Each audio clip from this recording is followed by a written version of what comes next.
అదే RTV app వార్తల్ని క్షణాల్లో చదివే అవకాశం ఉంటుంది. ఒక న్యూస్ పేపర్, ఒక టెలివిజన్ ఛానల్ మీ చేతుల్లో ఎప్పుడూ ఉంటాయి. 2024 ఎన్నికలకు సంబంధించి రాష్ట్ర వ్యాప్తంగా కూటమి ప్రభంజనం సృష్టించిందని చెప్పాలి. కానీ ఈసారి మాత్రం వైసీపీకి రాష్ట్ర వ్యాప్తంగా 11 సీట్లని పట్టం కట్టిన పరిస్థితి. కానీ ఎక్కడ లోటుపాట్లు జరిగాయని చెప్పి ప్రతి నియోజకవర్గంలోని వైసీపీ నాయకులు ఆత్మీయ సమావేశాలు కూడా పెట్టుకుంటున్నారు.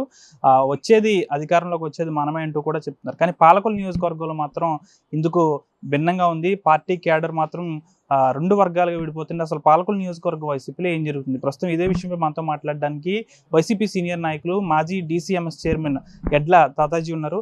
సరే, పాలకొల్లు నియోజకవర్గ వైసీపీలో ఏంటి పరిస్థితి? ఎన్నికలకు ముందు అదే పరిస్థితి, ఇప్పుడు కూడా అదే పరిస్థితి.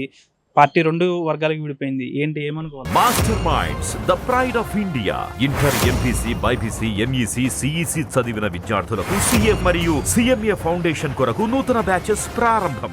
పార్టీ 2 వర్గాలుగా విడిపోవడం అనేది ఏముండదు. సమన్వయ లోపం కొంత ఉంది. అది త్వరలో అధిష్టానం దగ్గర కూర్చుని ఈ సమస్యలను పరిష్కారం చేసుకుంటారని ఆశాభావం వ్యక్తం చేస్తాం. అంటే నిన్న జరిగిన సమావేశాల్లో ఉదయం మీరు పెట్టారు, సాయంత్రం మరొక వర్గం పెట్టింది. దీన్ని ఏమనుకోవాలి? ఇది దాని కూడా ఏమీ లేదు దీంట్లో ప్రత్యేకంగా. మా పార్టీ విషయాలు పబ్లిక్గా మాట్లాడటం సబబు కాదు కాబట్టి దీని గురించి నేను పెద్దగా కామెంట్ చేయను. అంటే ముఖ్యంగా ఎవరైతే ప్రస్తుత వైసీపీ ఇన్ఛార్జ్ ఉన్నారో గుడాల గోపాలరావు, తను తప్పించాలంటూ మరొక వర్గం బాగా డిమాండ్ చేస్తుంది. ఆయన లోకల్ కాదు, ఇక్కడ లోకల్ నాన్ లోకల్ వార్ అనేది వచ్చేసింది. లోకల్ అభ్యర్థికే ఇన్ఛార్జ్ పదవి ఇవ్వాలంటూ కూడా వారు ఆశిస్తున్నారు. ఇది పూర్తిగా అధిష్టానం చేతిలో ఉండే అంశం ఇది.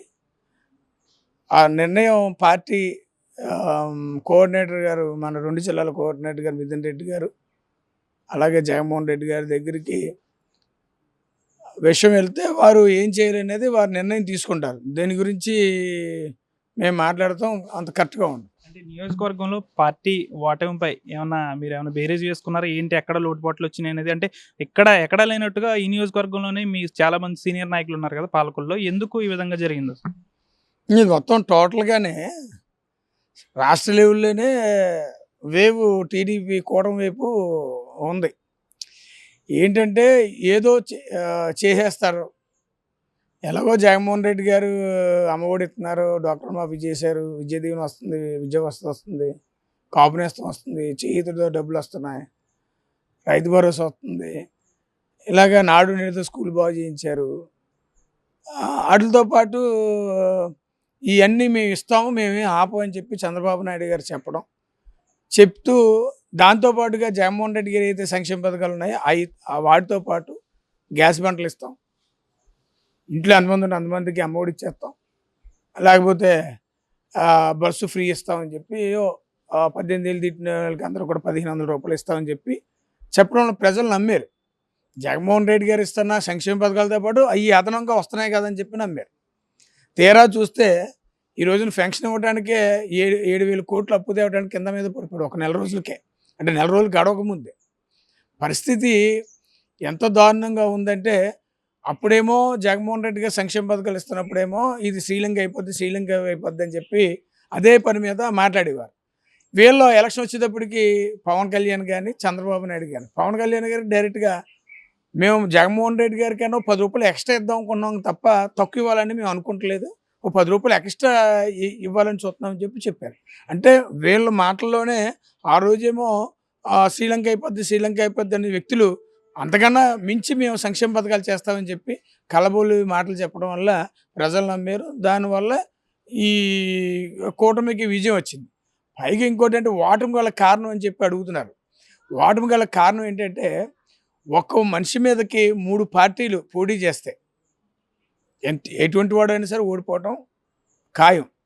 ఆ తర్వాత నెక్స్ట్ ఎలక్షన్లో ఎవరైతే జట్టు కట్టి కూటమి ఎవరైతే వచ్చారో వీళ్ళు చేసినటువంటి తప్పులు అవి తర్వాత సింగిల్గా పోటీ చేసిన జగన్మోహన్ రెడ్డి గారు వైఎస్ఆర్ కాంగ్రెస్ పార్టీ గెలుస్తుంది.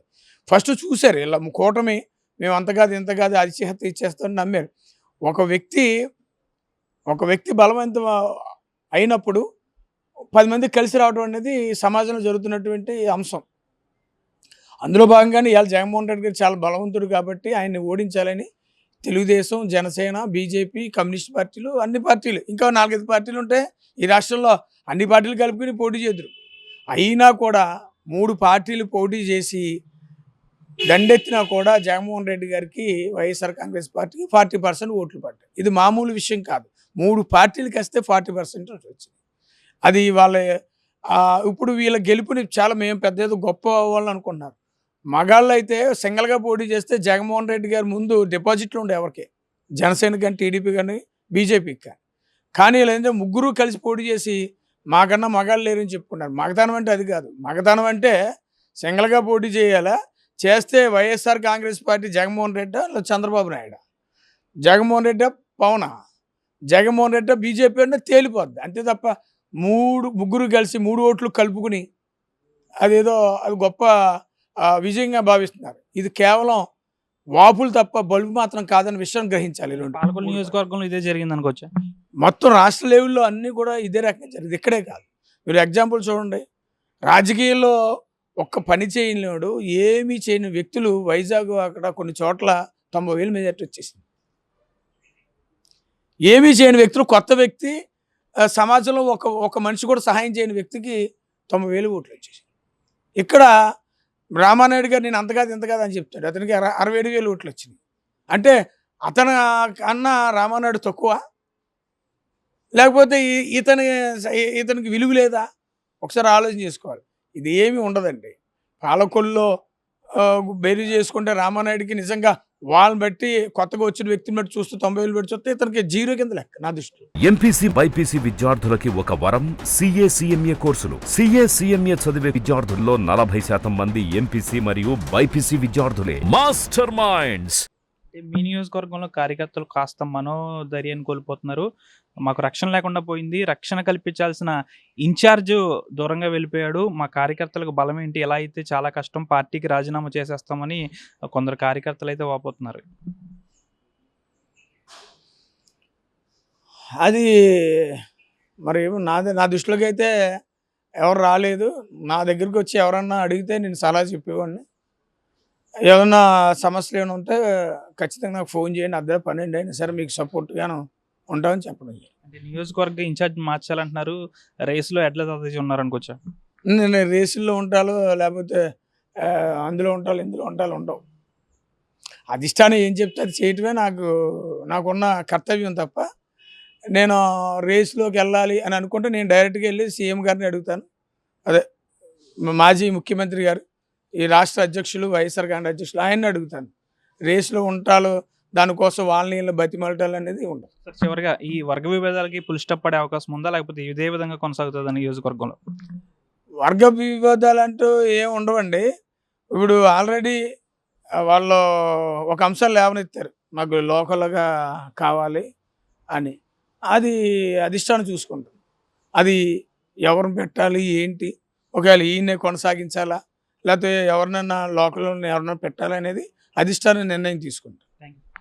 పూర్తిగా కూడా పాలకొల్లు నియోజకవర్గంలో ఎక్కడ కూడా వర్గ విభేదాలు అంటూ కూడా ఏమీ లేవు. కావాలంటే మేమందరం కూర్చొని కలిసికట్టుగా మాట్లాడుకుని ఉంటాం. పూర్తిగా కూడా కార్యకర్తలకైతే రక్షణ నేను కల్పిస్తాను. పూర్తిగా కూడా వైసీపీ ఇక్కడ పాలకొల్లు నియోజకవర్గంలో బలంగానే ఉంది. కేవలం 3 పార్టీలు కలిసి రావడం వల్లే రాష్ట్ర వ్యాప్తంగా ఈ ఓటమి తప్ప ఎటువంటిది కూడా లేదు. అటువంటి పరిస్థితుల్లో కూడా 40% ఓట్లను మేము దక్కించుకున్నాం. పాలకొల్లు నియోజకవర్గం మాత్రం వైసీపీ బలంగా ఉంది. ప్రస్తుతానికైతే నేనైతే వైసీపీ ఇన్ఛార్జ్ రేసులో లేను. సీఎం ఎవరైతే అధిష్టానం ఎవరినైతే కేటాయిస్తుందో వారికి నా మద్దతు కూడా ఉంటుందని అయితే వైసీపీ సీనియర్ నాయకులు ఎడ్ల తాతయ్య చెప్తున్నారు. వీడియో జర్నలిస్ట్ శేఖర్తో మన జాతీయ పాలకొల్లు నుంచి. మరిన్ని వీడియోస్ కోసం ఛానల్ ని సబ్స్క్రైబ్ చేయండి, లేటెస్ట్ అప్డేట్స్ కోసం వాట్సాప్ ఛానల్ ని ఫాలో చేయండి అండ్ లింక్ డిస్క్రిప్షన్ లో ఉంది.